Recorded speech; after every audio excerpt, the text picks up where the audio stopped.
In June, Scotland would again be host to another spectacular sporting event. Celebrating its 125th anniversary, the Nairn Golf Club will host the 2012 Curtis Cup.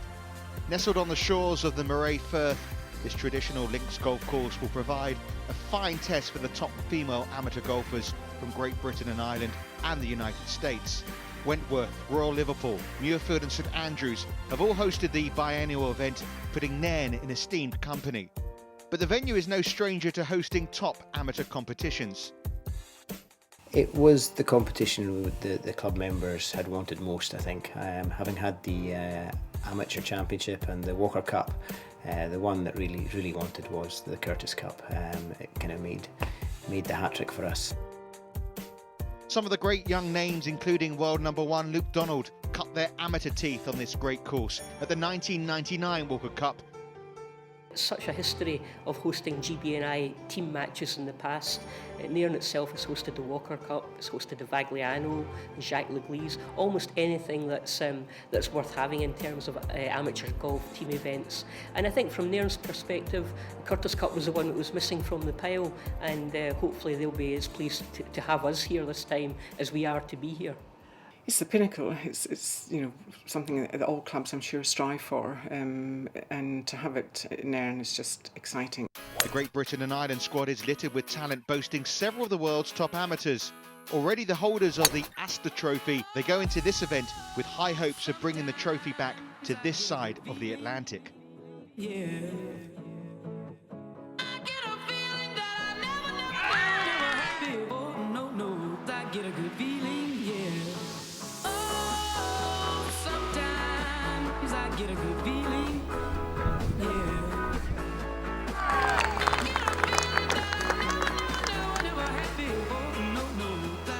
Setting out to promote international friendship in women's golf, the first event took place in 1932 at the Wentworth Golf Club.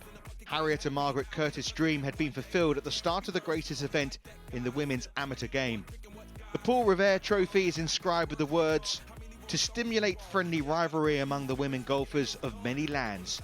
It has seen many great names lifting the trophy, leaving them with great recollections of the amateur days. Great memories, really. I won my singles against Anne Sanders at Muirfield up the 18th, which doesn't, as an amateur, that's about as high as you can go, because in those days Anne was probably the number one amateur in the world. I have fond memories. I mean, it was really my first chance to have a team atmosphere and the camaraderie that we had, and playing for your country as an amateur. I mean, it's kind of like our Olympics.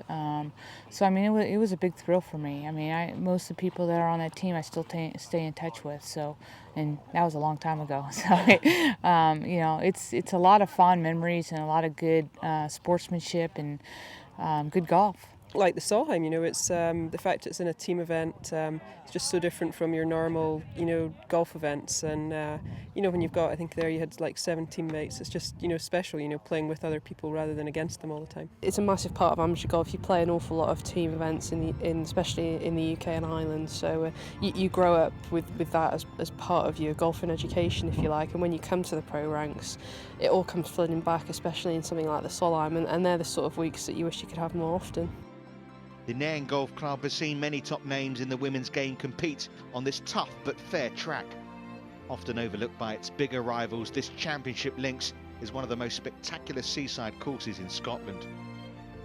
It will follow in the footsteps of 2 of the greatest golfing venues you can find either side of the pond. The Curtis Cup over the last 3 times we've played it really couldn't have gone to better venues. In 2008 we were at St Andrews over the old course for the first time, and that is a historic moment for ladies amateur golf.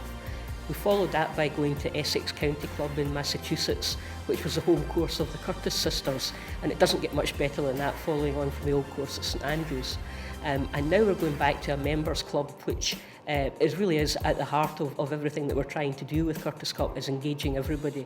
And a members club like Nairn, which is a proven track record of supporting amateur team events, is where we want to be. We had a lot of help, a lot of support, even in the bid, from the local MPs to the Highland Council, and a number of other people. All the surrounding clubs, Royal Dornoch, Castle Stewart, Nairn Dunbar, were all very helpful. all got behind our bid. So it really is something that the whole area can be proud of. Scotland boasts many championship venues, big and small. The Nairn Golf Club has left nothing to chance with its preparation for the event in June, but it's the little extras that will make this event so special. But you also need to have a course that can handle spectators. You need to have good travel links, you need to have the hotels, and you need to have the parking. So there's an awful lot that goes around the Curtis Cup that you need to have as well. And unfortunately, we are blessed with having a second course here where we can park people. There's a number of good hotels in the area, and there's great visitor attractions. Areas where golfers used to go, like the Ayrshire coast, or the Fife coast, or the Lothian coast, they're now coming up to the Highlands and to see what we've got to offer, especially with the scenery that we've got here. And I think it also enhances the whole of the area for other people to come and see what wonderful scenery and golf and all the other facilities that we have in this part of the world. I think our course is set up as a great match play course. We're renowned for having excellent greens, so I think on the course it's going to be a great contest, and the better team will win. Off the course, our job is to give everybody the best time possible. There's all sorts going to be going on. There'll be visitor trips to Loch Ness and distilleries, and we want everybody to get a real good feeling of what the Highlands is all about when they're here. The club members have been fantastic. They can't do enough for you. The guys on the Curtis Cup committee are just great fun, great value, and are so keen to make this a really good event that you can't put a price on it. 70 years since its beginning, the event has grown in stature, promoting exactly what it set out to do.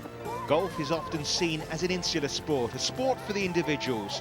But whether it's the Solheim Cup, the Ryder Cup or the Curtis Cup, that team environment is hard to beat. You play so much golf on your own and you do so much of it on your own that every once in a while it's just nice to be part of a team and to feel the companionship and the bond of having somebody else root for you and you root for somebody else. I think that's, for golfers that's very important, because you just don't get that every week. You're on your own.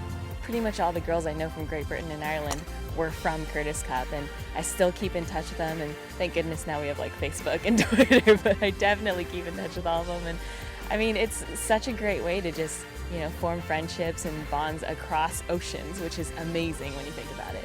It was an experience I'll never forget, and I really enjoy it, and I feel very fortunate that I got to play Curtis Cup. You just get treated so well, and it's one of the most memorable weeks of my life.